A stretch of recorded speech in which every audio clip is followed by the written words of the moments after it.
Bismillahirrahmanirrahim. Assalamualaikum warahmatullahi wabarakatuh.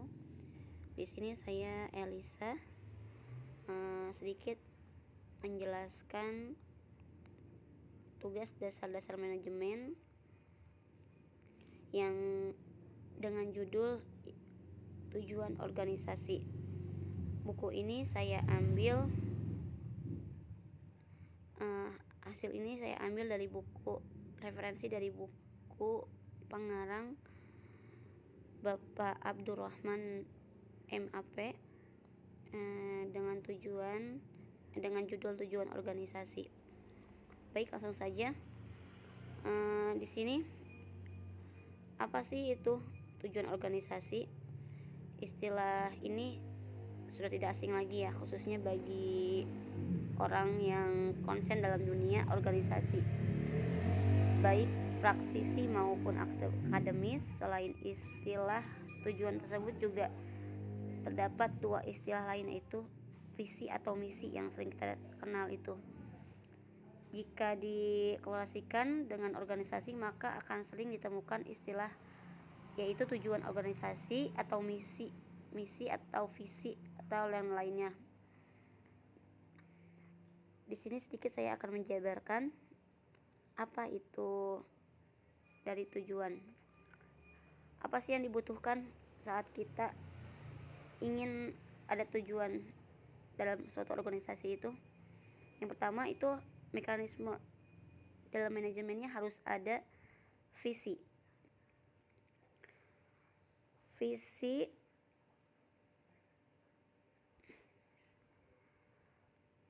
Visi itu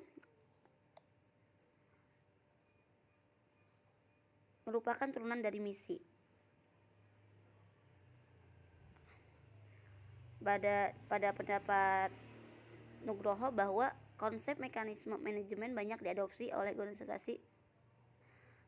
Keberadaan misi merupakan abstraksi dari visi dari suatu organisasi atau perusahaan.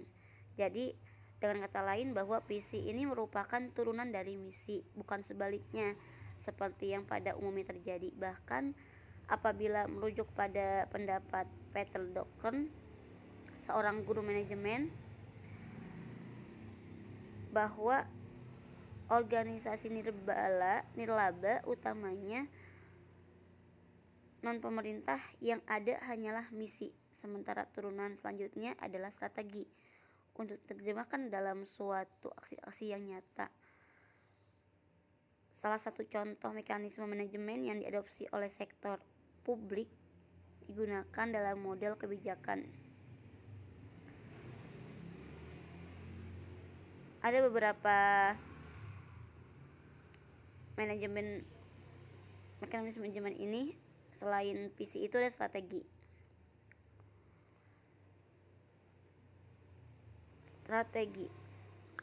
Terus kebijakan, program, proyek dan kegiatan ini saling umpan balik ya.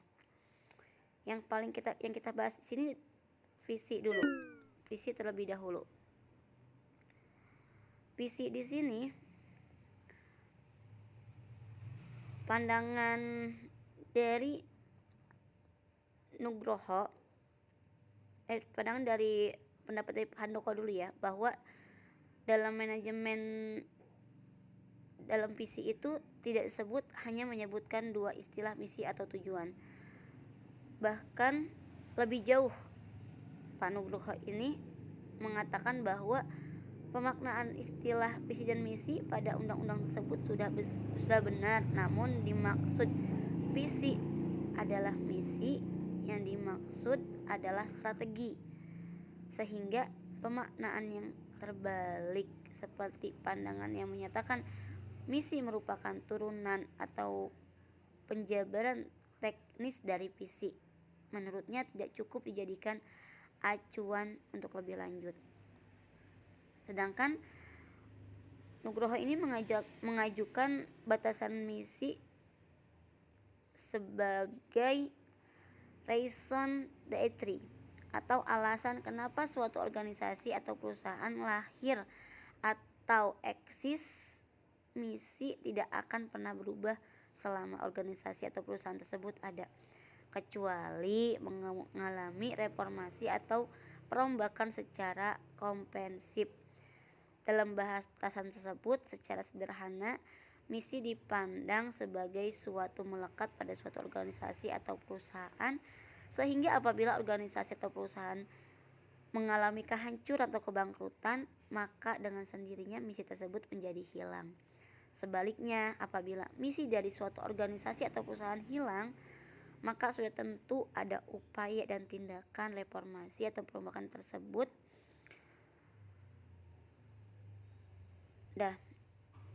Sedikit dari sini, ini sudah tadi saya bahas menurut Pak Handoko dan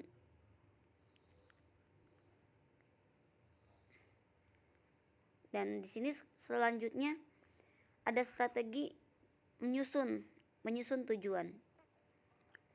Jadi tujuan itu apa sih? Tujuan itu hasil akhir atau titik akhir yang ingin kita capai. Jadi setiap tujuan tersebut punya target atau sasaran. Jadi tujuan itu kayak impian, ya. Menyusun tujuan merupakan penentuan sasaran terakhir yang akan dicapai sebagai hasil akhir, dan menyusun strategi bagaimana caranya untuk menggapai hasil tersebut atau pencapaian itu. Dan itu membutuhkan proses. Untuk mencapai tujuan itu butuh proses. Ditetapkannya adanya upaya untuk menciptakan nilai-nilai untuk berbagai kegiatan yang akan dilaksanakan dalam suatu perusahaan atau organisasi. Menyusun proses ini harus mempertimbangkan seluruh kekuatan yang terlibat, baik dari operasional organisasinya dan pihak-pihak yang terlibat maupun individunya. Harus dipertimbangkan secara matang dan secara baik-baik untuk memastikan bahwa akan tercapainya suatu tujuan.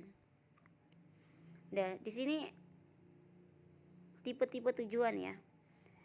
Tipe-tipe tujuan itu sedikit. Prosesnya itu ada beberapa penetapan ya dari buku ini, bahwa yang pertama itu bahwa barang dan jasa itu sangat berpengaruh, terutama dengan harga. Terus barang jasa memberikan kepuasan. Mendapat kepuasan itu sangat berpengaruh dalam menetapkan proses tujuan. Terus teknologi untuk bersaing yang berkualitas juga sangat mempengaruhi. Terus pelayanan manajemen yang baik untuk meningkatkan keberhasilan dalam suatu organisasi atau perusahaan. Terus yang terakhir itu komunikasi antara karyawan dan pemegang saham itu yang baik. Nah, di sini tipe-tipe tujuan ya. Tipe-tipe tujuan itu ada beberapa tipe. Ada yang pertama itu tipenya kemasyarakatan, yaitu mana berkenaan dengan masyarakat pada umumnya. Pertama dari mempertahankan pesanan, budaya, dan yang lainnya. Yang kelas-kelasnya itu organisasinya luas, meliputi kebutuhan masyarakat. Yang kedua itu tujuannya kelurahan, yang mana itu organisasi ini berkaitannya hanya jenis kekelurahan dan fungsinya konsumen hanya jasa bisnis, kesehatan, pendidikan, dan sebagainya. Dan ketiga tujuan sistem. Tujuan sistem ini menjadi sangat ketat dan dikendalikan dan disusun. Yang keempat tujuan produk. Produk ini atau berkenaan dengan karakteristik barang-barang atau jasa. Contohnya kayak kualitas, kuantitas, kesediaan, pembaharuan, dan lain sebagainya. Dan yang terakhir tujuan turunan. Tujuan turunan ini sangat berkenaan dengan tujuan organisasi saat digunakan, meletakkan kekuasaannya itu dalam pencapaian tujuan. Contohnya itu maksudnya politik, pelayanan masyarakat, pengembangan karyawan, kebijakan investasi dan lain sebagainya. Baik, di sini selanjutnya faktor yang mempengaruhi tujuan. Ada beberapa kategori. Pertama itu misi. Misinya organisasi itu harus jelas tujuannya.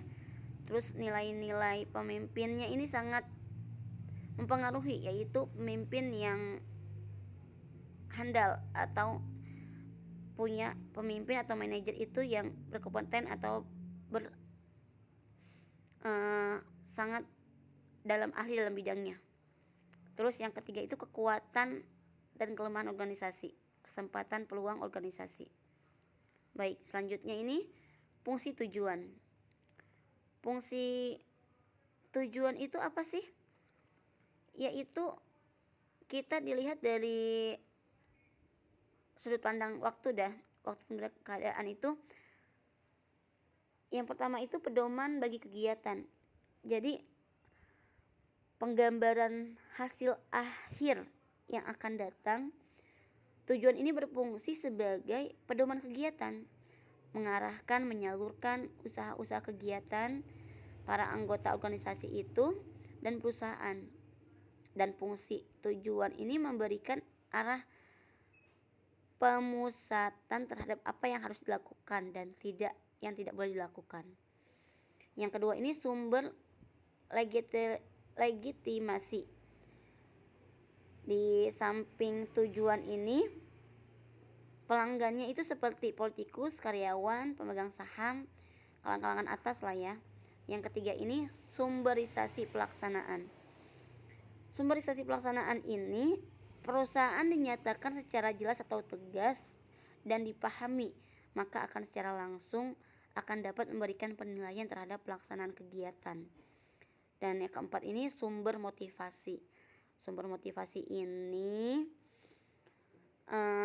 tersendiri bagi karyawannya, sehingga ada tujuan karyawan dalam suatu organisasi atau perusahaan itu untuk terdorong untuk melakukan tugas dan tindakannya bagaimana mencapai tujuan secara maksimal.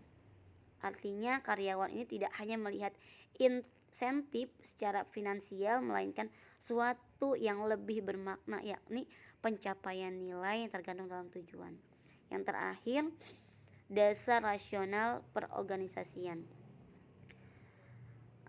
Tujuan organisasi atau perusahaan ini merupakan dasar perancangan ya dari suatu perusahaan. Jadi perusahaan ini berinteraksi dalam kegiatan diperlukan untuk mencapai tujuan. Implementasi ini berbagai unsur perancangan organisasi atau perusahaan ini, dari pola komunikasi, mekanisme pengawasan dan lain sebagainya.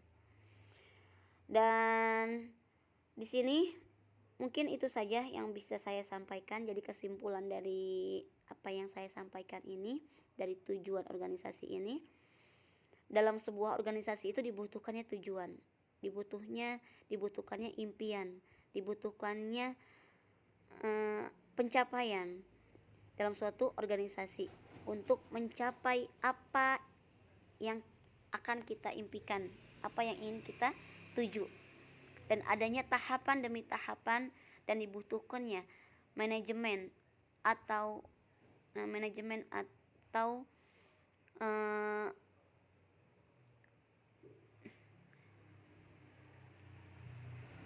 dibutuhkan manajemen dalam mengatur.